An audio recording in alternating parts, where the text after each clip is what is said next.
নেপালের পুরো সরকারই পড়ে গেল এবং নেপালের যে প্রধানমন্ত্রী এই মুহূর্তে দেশ ছেড়ে পালিয়েছে, যেটা আপনারা সবাই নিশ্চয়ই জানেন। তবে এর পেছনে একটা বড় রকম ষড়যন্ত্র কাজ করেছে।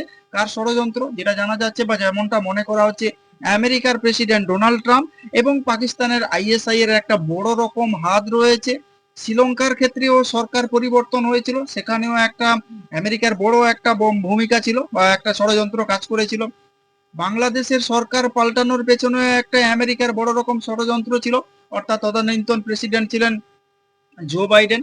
জো বাইডেনের তরফ থেকে শেখ হাসিনার কাছ থেকে সেন্ট মার্টিনস দ্বীপ চাওয়া হয়েছিল, কারণ এই সেন্ট মার্টিনস দ্বীপে আমেরিকার তরফ থেকে একটি সেনা ছাউনি বানানোর পরিকল্পনা ছিল। তবে এখানে যদি সেনা ছাউনি বানাতে পারতো আমেরিকা, তাহলে ভারত এবং এই চীন, এই দুই দেশ থেকে কূটনৈতিক দিক থেকে চাপে রাখা যেত এবং দুই দেশের ওপরে বলতে গেলে এক প্রকার নজরদারি চালানো যেত আমেরিকার তরফ থেকে খুব সহজেই। তবে সেটা শেখ হাসিনার তরফ থেকে মেনে নেওয়া হয়নি। তার ফলে বলতে গেলে আবার সেই সেনা অভ্যুত্থান বা বাংলাদেশের সেই সময় যে অস্থির পরিস্থিতি তৈরি হয়েছিল, তারপরে শেখ হাসিনা সরকার পড়ে যায় এবং শেখ হাসিনা দেশ ছেড়ে পালাতে বাধ্য হয়।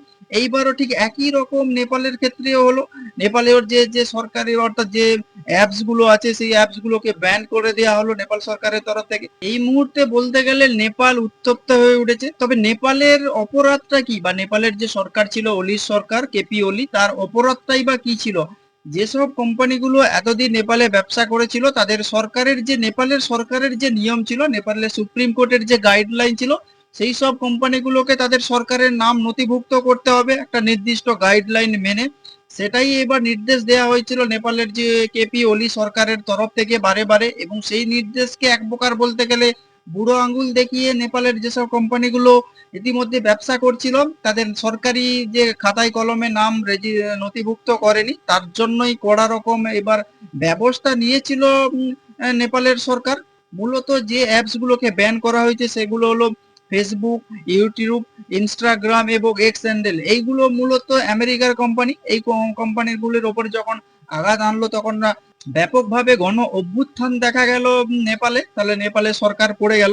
তবে এর পেছনেও আইএসআই এর একটা বড় রকম চক্রান্ত কাজ করছে, কারণ খুব সহজেই নেপাল বর্ডার হয়ে ভারতবর্ষে প্রবেশ করা যায়। তবে ইতিমধ্যে যেটা ভারত সরকারের তরফ থেকে গোয়েন্দা রিপোর্ট একটা থেকে চাঞ্চল্য রিপোর্ট, যেটা জানা গেছে যে নেপালে পাকিস্তানি আইএসআই এজেন্টদের আনাগোনা দীর্ঘদিন ধরে বেড়ে যাচ্ছিল এবং সেই বেড়ে যাওয়াটাকে নেপালের যে সরকার তারাও আটকাতে পারছিল না।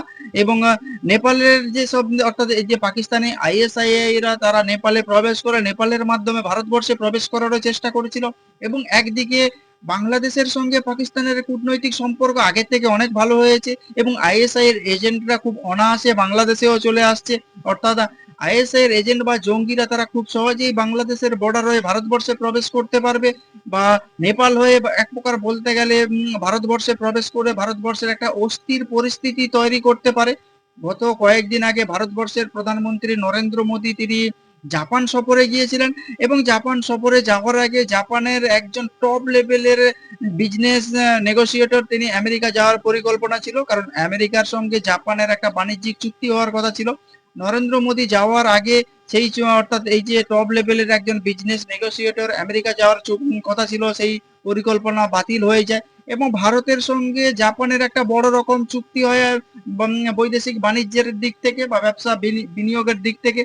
সেখানে ভারতবর্ষের প্রধানমন্ত্রী নরেন্দ্র মোদীর তরফ থেকে বলা হয় যে ভারতবর্ষ হচ্ছে একটি স্থিতিশীল দেশ। তার মানে কি আমেরিকা স্থিতিশীল দেশ নয়? যদিও ভারতের তরফ থেকে এটা বলা হয়নি যে আমেরিকা স্থিতিশীল দেশ নয়, কিন্তু গোটা বিশ্বের চোখে ভেবে নিয়েছিল যে তাহলে হয়তো আমেরিকা স্থিতিশীল দেশ নয়।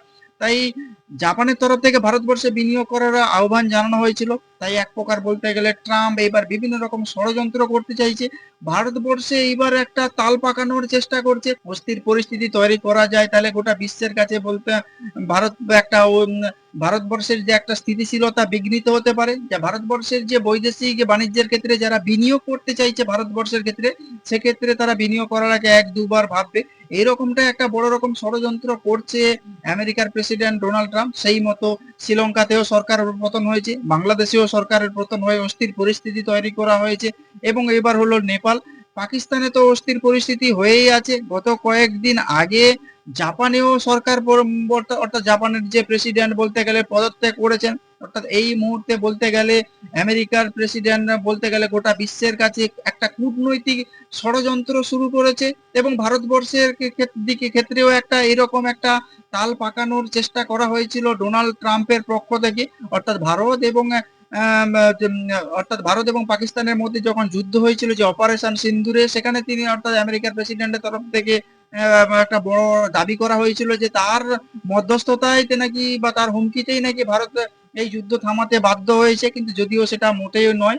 তা নিয়ে ভারতবর্ষের অর্থাৎ আমাদের দেশের যে বিরোধীরা নানা কথা বলতে শোনা গিয়েছিল। তবে এই কথা এক কথায় বলতে গেলে ডোনাল্ড ট্রাম্প এই মুহূর্তে বলতে গেলে ভারতবর্ষের বিরুদ্ধে একটা কঠিন ষড়যন্ত্রের পথে অগ্রসর হচ্ছে। অর্থাৎ ভারতবর্ষের যেই সে প্রতিবেশী দেশগুলো আছে সেই যে প্রতিবেশী দেশগুলোতে একটা অস্থির পরিস্থিতি তৈরি করাতে চাইছে এবং সেই পরিস্থিতি অস্থির পরিস্থিতির ছোঁয়া যদি আমাদের দেশে বা ভারতবর্ষের উপরে পড়ে তাহলে সেটা ভারতবর্ষের অর্থনীতির জন্য একটা বড় রকম ক্ষতি হতে পারে বা বিনিয়োগের ক্ষেত্রে একটা বড় রকম ক্ষতি হতে পারে এবং গোটা বিশ্বের কাছে ভারতবর্ষের একটা ইমেজকে একটা নষ্ট করার বড় রকম চক্রান্ত আমেরিকার প্রেসিডেন্ট ডোনাল্ড ট্রাম্প বা সিআইএ বা এবং পাকিস্তানের আইএসআই এরা দীর্ঘদিন ধরে করছে। তবে আপনারা কি বলবেন এইসব নিয়ে? নেপালের যে সরকার উল্টে গেল, অর্থাৎ নেপাল সরকার যেটা করেছে সেটা নেপালের যে সংবিধান মেনে বা নেপালের যে সুপ্রিম কোর্টের নিয়ম মেনেই করেছে, তাও তাদের সেই সরকার পড়ে যেতে বাধ্য হলো। তবে আপনারা যদি এইসব নিয়ে কোনো কিছু বলতে চান তাহলে অবশ্যই কমেন্টস করতে পারেন। আর নজর রাখুন নাচিন্দা টিভি।